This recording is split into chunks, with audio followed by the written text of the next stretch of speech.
Gracias desde ya por la invitación a Carlos, gracias por la excelente atención por Chakra TV y a la empresa Chris Hansen por haberme acercado a esta charla y a todos ustedes por el tiempo.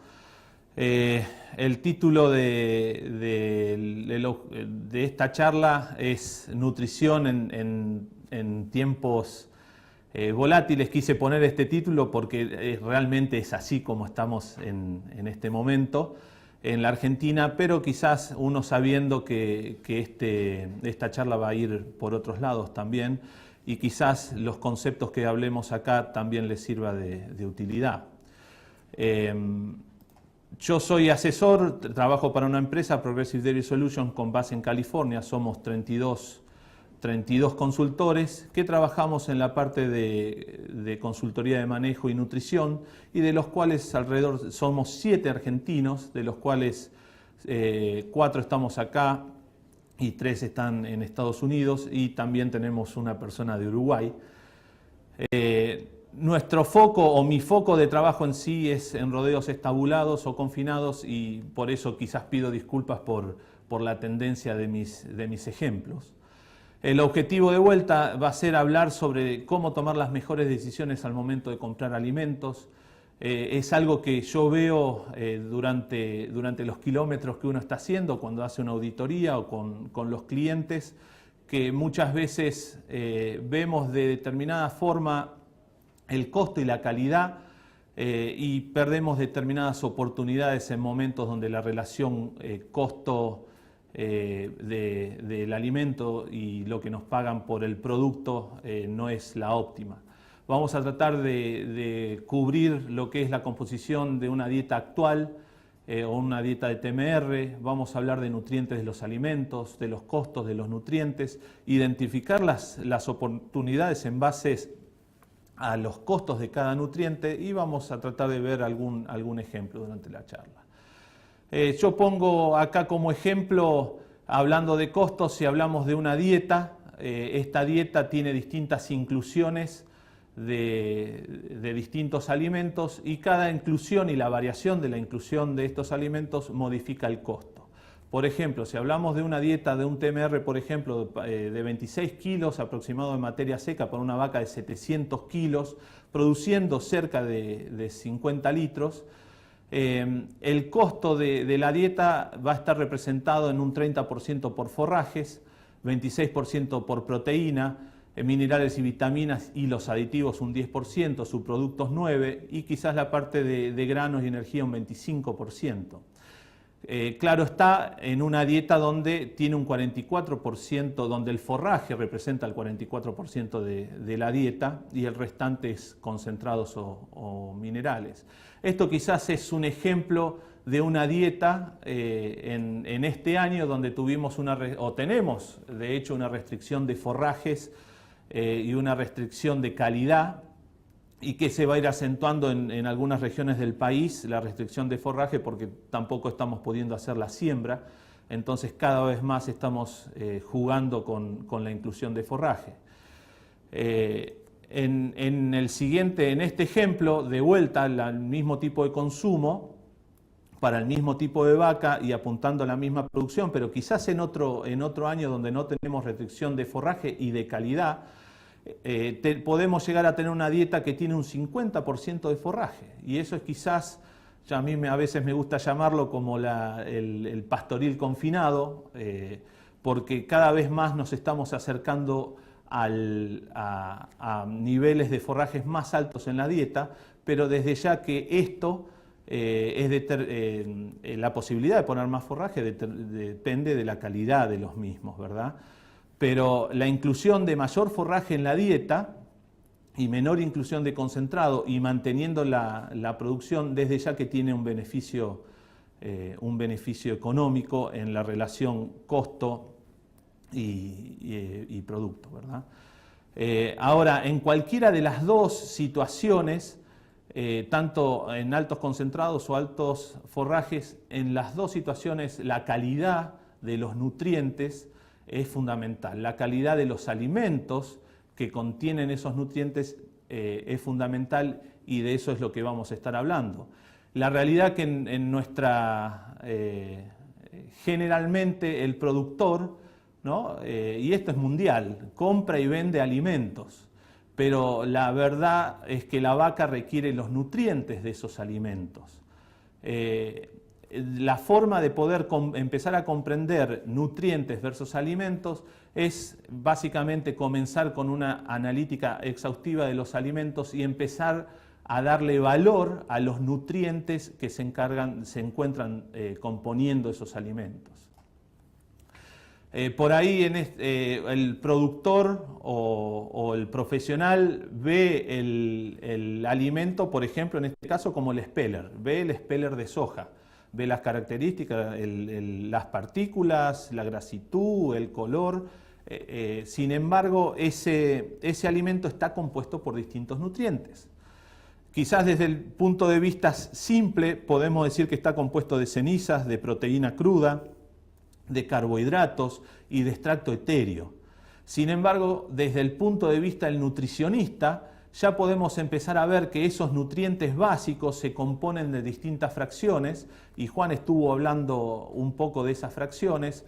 Por ejemplo, si hablamos de cenizas, podemos hablar de los macro y microminerales dentro de esas cenizas. Si hablamos de proteínas, de las distintas fracciones de proteínas que componen la proteína. De los carbohidratos podemos hablar de las distintas fracciones de los carbohidratos y desde el punto de vista nutricional la interacción de los mismos. Y también el extracto etéreo o la grasa, podemos hoy ver los distintos tipos de ácidos grasos que componen esa grasa en ese expeller. Pero también lo podemos ver desde el punto de vista del trabajo de equipo. Quizás el productor quiere por su tiempo entender determinada parte, el nutricionista por su función tiene que trabajar en determinada parte, pero el equipo de trabajo dice ser productor, nutricionista, contratista, veterinario e ingeniero agrónomo, tienen que entender la analítica que refleja cada uno de los nutrientes, porque la analítica nos ayuda a definir la calidad de estos alimentos. Y la calidad en términos de nutrientes terminan definiendo el costo o lo que yo estoy dispuesto a pagar por ese alimento. Quizás hoy tenemos, a modo de ejemplo, hoy tenemos análisis muy exhaustivos hechos por química húmeda, pero también cada vez más y mucho más rápido y más precisos por NIR, por sistemas infrarrojos, donde podemos tener una descripción, por ejemplo, de la cantidad en la parte superior, la cantidad y el tipo de proteína, como proteína cruda. Hoy nos están informando qué nivel de aminoácidos tiene ese alimento, o sea que ya estamos hablando de aminoácidos para la formulación. Si yo tuviese que adicionar aminoácidos a mi dieta, por lo menos estoy partiendo de una base de un número concreto que yo ya estoy adicionando con mi alimento, y si tengo que suplementar, sé cuántos tengo que terminar suplementando. Y también dentro de poco vamos a empezar a tener lo que son las digestibilidades de las proteínas.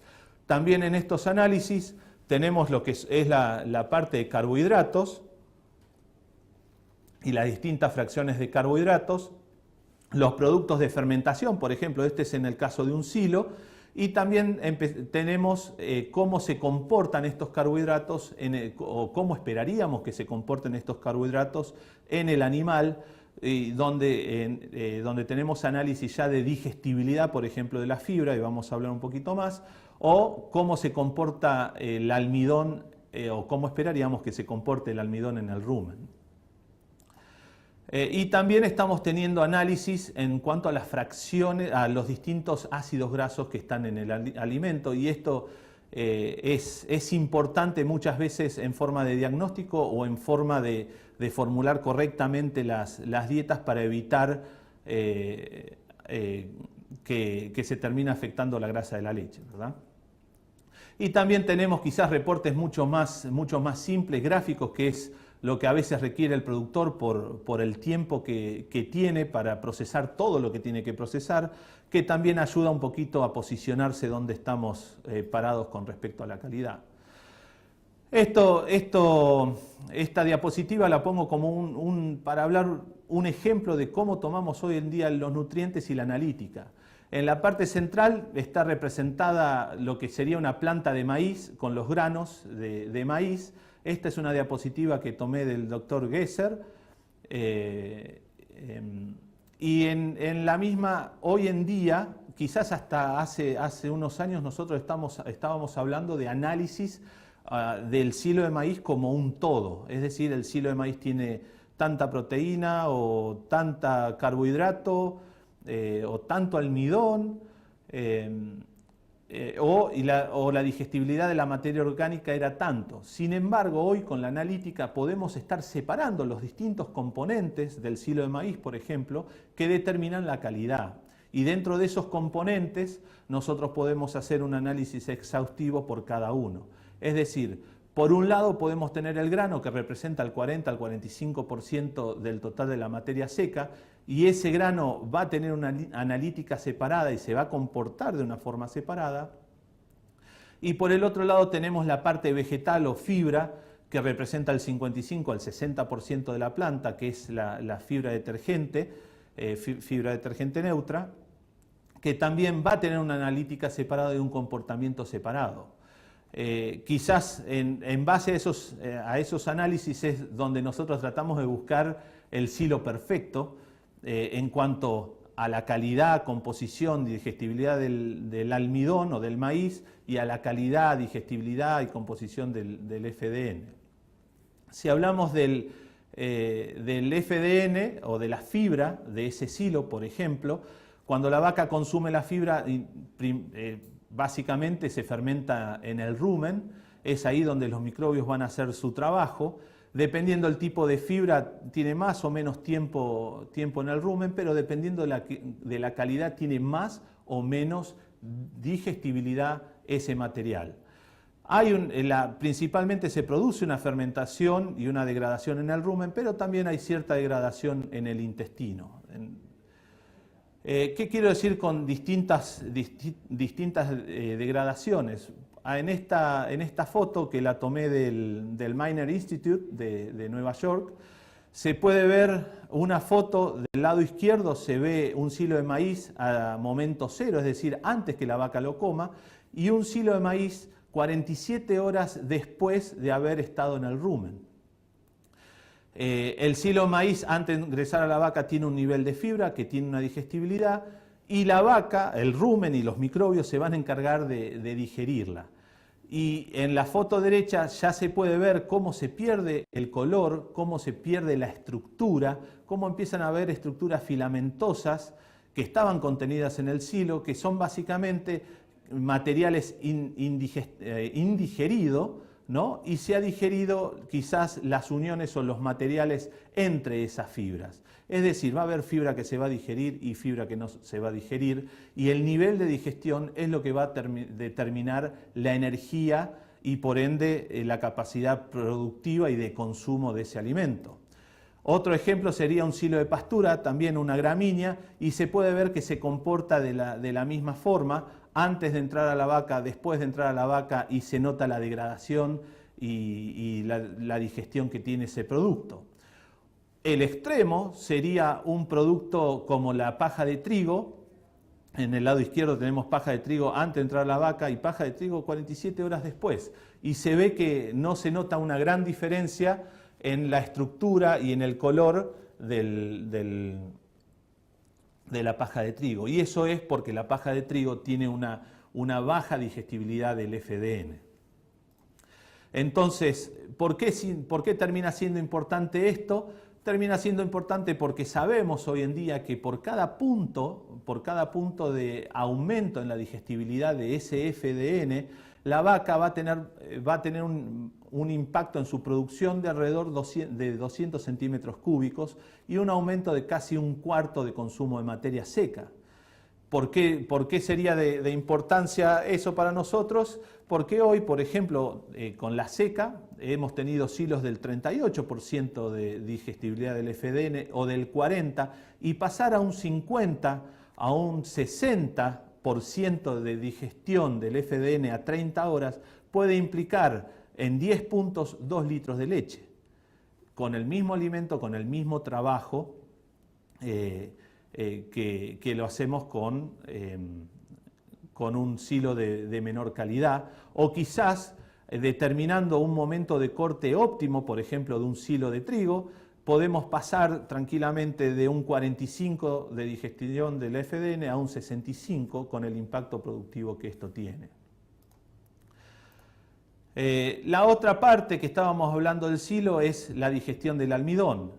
También el almidón se digiere en el rumen, y en el caso de la vaca lechera nosotros queremos que la gran proporción del almidón se digiera en el rumen para producir ácidos grasos volátiles, para producir proteína, fomentar la producción de proteína microbiana, que es en definitiva el mayor aporte de proteína al animal. Pero también, dependiendo del tipo de maíz, vamos a tener algo de digestión enzimática en el intestino. Ahora, el maíz tiene determinadas propiedades físicas y hay determinadas propiedades químicas que permiten que sea más o menos digestible. La física, que es lo más común, es el tamaño de partícula. Cuanta más superficie de ataque tenga el grano de maíz, más se va a digerir en el rumen. Yo quisiera que quizás el 80% del almidón se digiera en el rumen. Es decir, si lo tengo, cuanto más fino está, más superficie de ataque respecto al grano y más digestión va a haber. Cuanto más grueso está, menos superficie para que los microbios funcionen y menos digestión en el rumen se va a producir. Hay una digestión en el intestino, pero lamentablemente depende del tamaño de partícula y no es completa, y terminamos teniendo situaciones como la de las fotos, donde estamos tirando literalmente un producto de 160, 165 dólares la tonelada como abono, haciendo menos eficiente la producción, ¿verdad? Entonces, el tamaño de partícula es determinante para la digestión. En la gráfica de la derecha, por ejemplo, se muestra que un tamaño de partícula cercano a 1 milímetro puede llegar a tener una digestibilidad en el tracto digestivo del 95%, mientras que una partícula de 4 milímetros o 400 micrones puede llegar a una digestibilidad del 85-80% en el tracto digestivo. Es decir, que estamos perdiendo un 15%, a veces un 20% de maíz en la bosta. Aparte de la estructura física, también tiene que ver propiamente el maíz o cómo lo hemos procesado el maíz. Es decir, un maíz duro, entero, bien molido, contra un maíz húmedo o un maíz que haya sido procesado por calor, va a variar su digestibilidad. Por ejemplo, en la segunda línea del cuadro dice digestibilidad ruminal del almidón. Esa es la digestibilidad hasta del 1 al 7 que tiene un grano seco molido con moliendas variables. Es decir, un grano seco va a tener 45-50% de degradación en el rumen del almidón, dependiendo del tamaño de partícula, mientras que el maíz húmedo, que está ejemplificado con MH, maíz húmedo, en 8 muestras, tiene un 70%. Es decir, somos mucho más eficientes en sacarle energía a ese maíz y para que la vaca lo termine aprovechando para hacer más eficiente la producción. Ahora, yo estoy tratando de hacer el punto que los alimentos son meramente paquetes de nutrientes. El costo de los mismos y la combinación de estos nutrientes que están dentro de los alimentos son lo que van a determinar si las dietas son más o menos margen efectivas. Cuando hablamos de costos de nutrientes, indudablemente terminamos hablando de costos de alimentos. Y acá en esta tabla tenemos, en esta imagen tenemos lo que es los costos de los commodities. En el caso tenemos el poroto de soja, que es el que está resaltando, y podemos ver cómo varía el costo a lo largo del año y donde tenemos periodos de estaciones de mayor o menor costos. Y los productos proteicos asociados o en referencia a la proteína, al poroto de soja. Es decir, el poroto de soja es una referencia para el costo de los productos. En la parte superior tenemos la harina de soja y vemos lo que nos pasó este año. un poquito con desfasaje de cambio y con un poquito de especulación o de costos financieros, ¿no? Hasta que el mercado se acomodó. Pero todo esto hay que tenerlo en cuenta porque no todos los alimentos cambian de costos de la misma forma, y ese es el punto que nosotros tenemos que estar encima para encontrar la mejor oportunidad, y voy a dar ejemplos al respecto. Esto también es una tabla respecto a los costos de energía muy similar al anterior de proteína. Cuando hablamos de alimentos, nutrientes y mediciones de calidad, yo sé que es bastante complicada esta tablita, pero es a modo de decir, tenemos una multitud de alimentos que representan distintas categorías y tenemos muchos indicadores de calidad para estos alimentos. Y esos indicadores de calidad se pueden referenciar a valores monetarios, y esos valores monetarios son los que nos terminan ayudando a nosotros a determinar cuál es el mejor alimento para determinada situación. Yendo a un ejemplo simple, si yo tengo la misma tabla y digo, bueno, voy a hacer un orden de costos según la tonelada según el costo de tonelada de cada alimento. Entonces los ordeno del 1 al 25, tengo 25 alimentos, y los pongo del 1 al 5 el mejor costo por tonelada, del 6 al 10 el costo intermedio, el 11 al 15 ya es medio naranja, y el rojo quizás son los más costosos, ¿no? Donde acá está cayendo el grano de soja, la harina de soja, y en la parte superior como mejor costo es el permeado y la malta húmeda en segundo lugar. Silo de maíz, alfrechillo de trigo y la paja de arroz. Ahora, no es justo comparar los costos de esta forma, sino que yo tengo que sustraer el agua, porque los distintos alimentos tienen distintos niveles de humedad, para poder compararlos adecuadamente.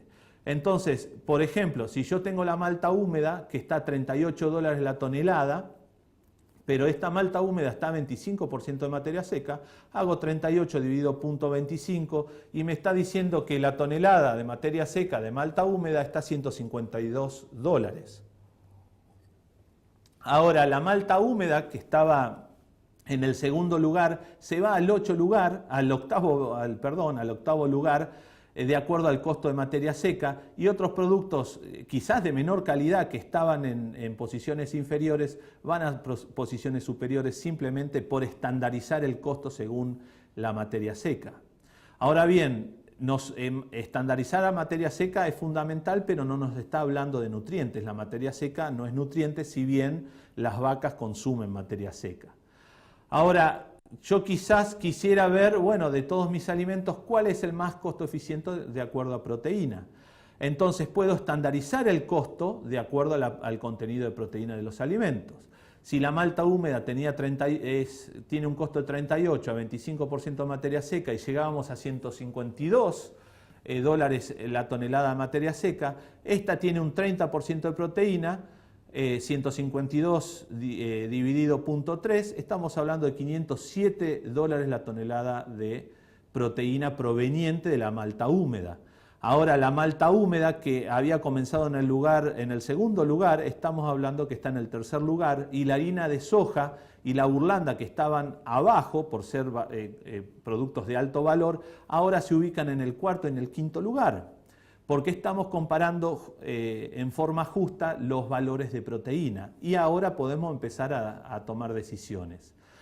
Por ejemplo, la harina de soja me termina en $573 la tonelada de proteína, y la burlanda, el DDGS, que está representado con DDGS, y me disculpo por algunos nombres en inglés, está en $599 la tonelada. Es relativamente cerca. Ahora, quizás no sea justo comparar la harina de soja con la burlanda, porque la harina de soja tiene un 2,5% de grasa y la burlanda tiene un 12% de grasa, lo cual es un beneficio muchas veces para las dietas. Entonces, quizás comparando con un solo nutriente no me sea suficiente describir los alimentos. Entonces, para esto se requiere análisis mucho más complejos. De más está decir que lo ideal es corregir estos costos quizás por las pérdidas, ¿no? Muchas veces tenemos que elegir alimentos Quizás no son los más costo eficientes, pero son los que menos vamos a perder, o quizás vamos a elegir alimentos que están más cerca respecto a otros que tienen un costo menor en lugar de origen, pero con el flete estamos perdiendo competitividad en ese alimento. Ahora, cuando nosotros queremos empezar a comparar con distintos nutrientes, tenemos que empezar a avanzar con otros análisis. Esto, a modo de ejemplo y raudamente, es un análisis de valor relativo de nutrientes. Básicamente es relacionar los distintos alimentos, alfalfa, silos, malta, a un valor de referencia de calidad y de precio, como es el maíz o como es la soja. En estos análisis nosotros ponemos el valor del maíz, ponemos el valor de determinada soja, y de acuerdo a los nutrientes de los alimentos que nosotros queremos comparar, se valoriza la proteína que ese alimento aporta y la energía que ese alimento aporta, dándonos un valor de referencia de compra.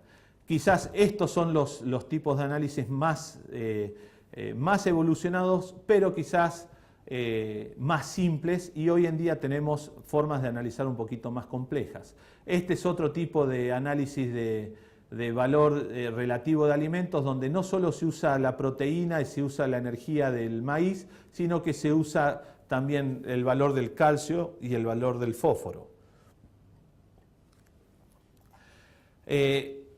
Un sistema un poquito más avanzado para analizar los costos es el Sésame, el sistema Sésame. Esto está desarrollado por el doctor Norman St. Pierre de la Universidad de Ohio en Estados Unidos, y es un sistema donde ya no usa un solo nutriente, sino que usa 2, 3 o 4 o descripciones, no nutrientes, sino descripciones de calidad, como para poder tomar un valor de referencia. Es decir, el sistema le adjudica un valor a la proteína, le adjudica un valor a la energía, le adjudica un valor a la proteína no degradable en el rumen, y de acuerdo al perfil de nutrientes de cada alimento, le va a adjudicar un valor o un precio de oportunidad de acuerdo al global, al costo de cada uno de los alimentos que aporta información al costo, por ejemplo, de la proteína.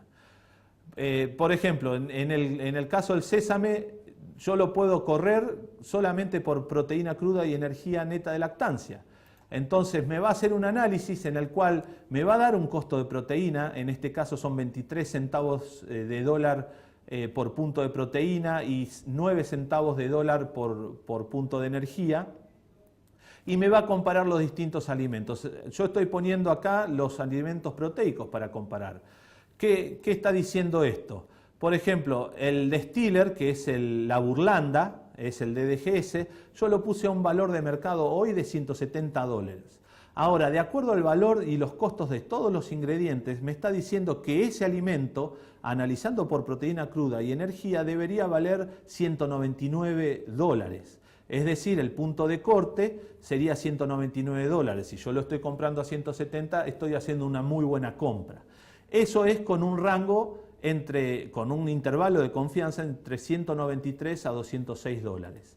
Si veo el Speller, por ejemplo, yo hoy lo pago 276 dólares, pero a valor en relación a los otros alimentos debería ser un costo de debería valer 266 dólares en plaza, con un rango de 256 a 275 dólares en ese rango.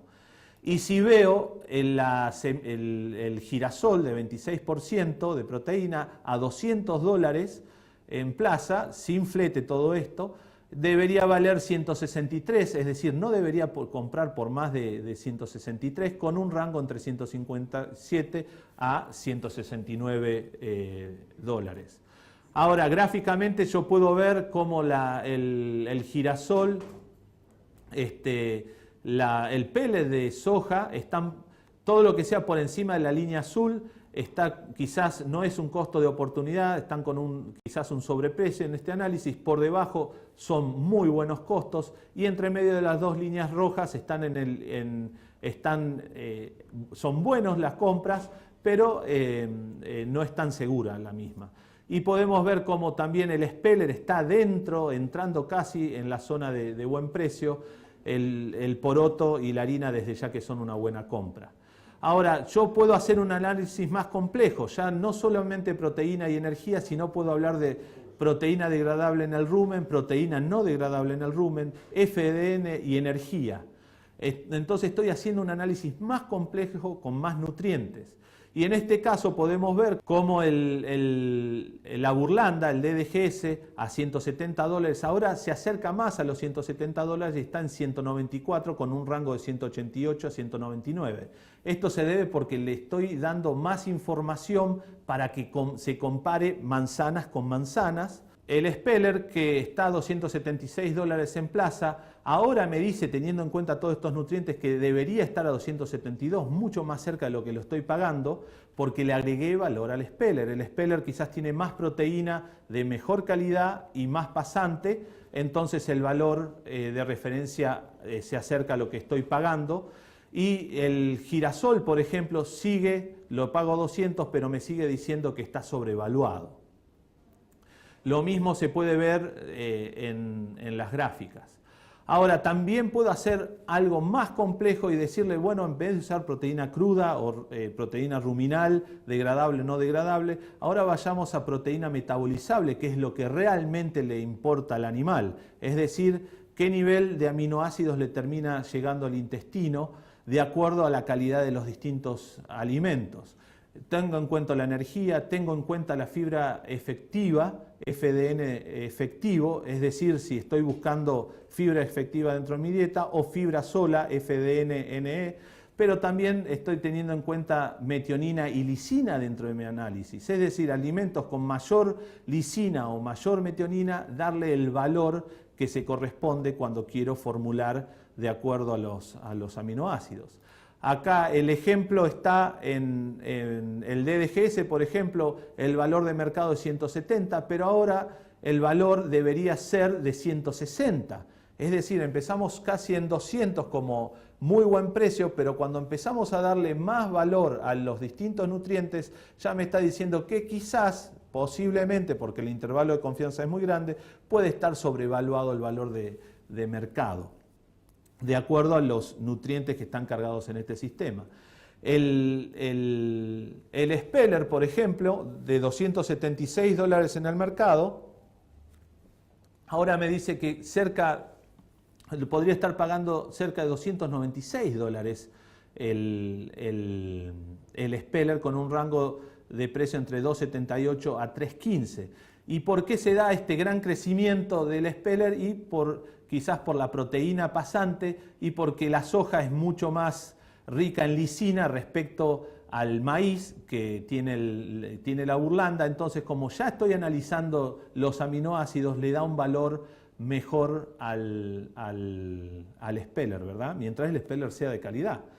Y en cuanto al girasol, y perdón por golpear el girasol, a $200 en el mercado, sigue diciendo, ahora bajó mucho más la vara, diciendo que no hay que pagar más de 115 o 93 porque la calidad así lo determina respecto a las otras calidades que tenemos en el análisis. Entonces, de esta forma se hace un poquito más complejo, pero también empezamos a valorar el nutriente que tiene cada uno de los alimentos, ¿no? Muchas veces decía un amigo, lo barato sale caro, y en términos de selección de alimentos esto es así. Ahora, cuando hablamos de alimentos no podemos dejar de ver la variación que tienen los nutrientes. En esta tabla, en la última columna, están los coeficientes de variación para los niveles de humedad y de proteína para el speller de soja, el pellet de girasol, la harina de soja, el DDGS, que es la burlanda, y la malta húmeda. Podemos ver, por ejemplo, el speller de soja que tiene un coeficiente de variación del 21%, es decir, entre muestras hay una variación del 21% en la humedad. Esto hay que tener en cuenta cuando nosotros vamos a comprar qué consistente termina siendo el producto, cuando queremos empezar a medir a nivel de gramo la nutrición, ¿verdad? Por ejemplo, la proteína tiene una variación del 8%, Y esa es la verdad. Yo hice en el análisis anterior, utilicé un speller de soja al 46% de proteína. Y la realidad que muchas veces en nuestro medio encontramos un speller del 40% de proteína. Y si analizásemos poniendo el 40% de proteína, seguramente el análisis que hice sería totalmente diferente y quizás nos daría que está sobrevaluado en el mercado, ¿verdad? Porque lo que nos interesa no es el speller, sino los nutrientes. Y lo mismo para los distintas fuentes de proteína, hay variación y hay que tenerla en cuenta. Esta tabla ejemplifico la variación, por ejemplo, en el silo de maíz. Esto es de muestras propias. Perdón que hay algunos nombres en inglés. La séptima columna, que es el almidón, el starch, en la tercer línea dice que tiene un coeficiente de variación del 41%, es decir, que el almidón puede ir con un promedio de 26, puede ir de 2 a 43% de almidón, y eso claramente nos cambia la dieta y nos cambia la performance de los animales. ¿A qué voy con esto? Muchas veces uno se encuentra en una visita y le terminan diciendo, ¿por qué no saco la misma leche que el año pasado si estoy dando la misma dieta? No sé si habrán escuchado esa misma frase. Quizás lo ejemplifico de esta forma. Si yo en un año, en la dieta 1, le estoy dando 55 kilos de pastura, 7 kilos de concentrado y 17 kilos y medio de silo, pero al año siguiente le estoy dando 55 kilos de pastura, 7 kilos de concentrado y 17 kilos y medio de silo de maíz, podríamos decir que es la misma dieta. Sin embargo, si yo hago un análisis químico de esa dieta, me da que la dieta de este año tiene un 4% menos, tiene 4 puntos menos de almidón, de 21 pasa a 17, y la leche equivalente en energía metabolizable puedo estar perdiendo casi 4 litros. Viéndolo así, las dietas son iguales, pero viéndolo desde el punto de vista analítico y de nutrientes, podemos ver que realmente el silo de maíz del año anterior tenía 31% de materia seca con 38% de almidón, y este año tiene 25% de materia seca con 22% de almidón. Es decir, varió la calidad, y si nosotros no teníamos en cuenta los nutrientes y la calidad, vamos a estar perdiendo oportunidad. Claro está que en este ejemplo yo le estoy restando 1 kilo de materia seca, que por ahí la pérdida de leche no sería tan grande, y la compensaría consumiendo otro, quizás más pastura, más concentrado, lo cual puede llegar a afectar el costo de la dieta y la productividad. Entonces, en nutrición yo digo que no todo es cuestión de presentación, sino en nutrición es principalmente cuestión de calidad. Como puntos finales, cuando hablamos de valor, hablamos de precios, hablamos de caro, hablamos de costoso. Cuando hablamos de contenidos de nutrientes, tenemos que hablar de consistencia de nutrientes. A veces el más caro y no más costoso es el que varía mucho. Hablamos de consistencia de entrega y envío. Lo mejor que le puede pasar a la vaca es la consistencia, entonces cuando elegimos un alimento o un nutriente tiene que ser de llegada consistente. Hablamos de confiabilidad, tiene relación con la consistencia y con que el proveedor sea confiable. Soporte, es importante el soporte del proveedor y el interés del proveedor para que sea de calidad su producto. Y muchas veces hablamos de financiamiento. Muchas veces terminamos comprando determinados productos porque está bien financiado, pero lamentablemente los nutrientes no están donde los necesitamos y terminamos perdiendo mucho más de lo que ganamos en el financiamiento. Como mensaje final, analizar periódicamente los alimentos. Si queremos trabajar, el otro día salía una publicación de cuántos confinados hay en la Argentina, y hay mucha gente que da dietas totalmente mezcladas. Si no analizamos periódicamente los alimentos, no vamos a poder hacer una nutrición que sea margen efectiva. Muchas veces uno se encuentra y pregunta, ¿se analizó el alimento? Sí, ¿cuándo? Al inicio de la campaña. pero podemos ver cómo varía, hay un coeficiente de variación del 40% o 20% del almidón, y eso quiere decir que entre bolsa y bolsa, y quizás dentro de la pila de maíz va a haber variación y tenemos que estar muestreando para mantener el objetivo de la dieta. Un análisis tan simple como la materia seca muchas veces produce leche y no tiene costo. Seleccionar los alimentos según la calidad. Las vacas comen nutrientes, no alimentos. Y la única forma de determinar los nutrientes va a ser a través de la analítica. Creo que hablaron aquí sobre el almacenamiento de los alimentos y el mantenimiento de los mismos. Ese es un gran costo, un gran peso que se le agrega a los costos de los alimentos y por los cuales también perdemos nutrientes de las calidades. Y desde ya que para optimizar una producción no solamente son los nutrientes, no solamente es como no solamente es la nutrición, sino es decir, la interacción entre esos nutrientes, sino que también es el mezclado, es el suministro, es el ambiente, es el manejo en general que determina muchas veces el éxito. Y con eso quiero agradecer nuevamente al Estudio Ganadero Pergamino, a Carlos, a Chris Hansen por la invitación y a Progressive Dairy Solutions por darme el tiempo de esta charla. Muchísimas gracias.